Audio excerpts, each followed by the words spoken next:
يعني في مقابلة أخيرة للدكتور عصام العريان في الواشنطن بوست تكلم عن السلفيين أنهم متطرفون، يعني متشددون في بعض شؤون المرأة، لا يؤمنون بالديمقراطية، علينا احتوائهم. لا، ده بنعلمهم الديمقراطية، وكمان قال كده بنعلمهم الديمقراطية. يعني طيب كيف انت تعلق يعني على التعليق؟ ان احنا وصل لنا الخبر، وصل لنا المقابلة اللي حصلت مع واشنطن بوست في يومها، ولم نعلق. طيب وانتم يعني هل تستفيدون من تجربة الإخوان؟ يعني هل تسمحون للإخوان المسلمين أن يعلموكم الديمقراطية مثلا؟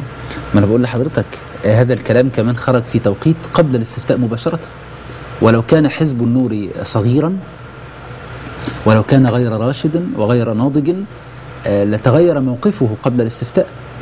لكن أنا أراهن على ذكاء المشاهد، وصلنا ذلك ولم نعلق. كما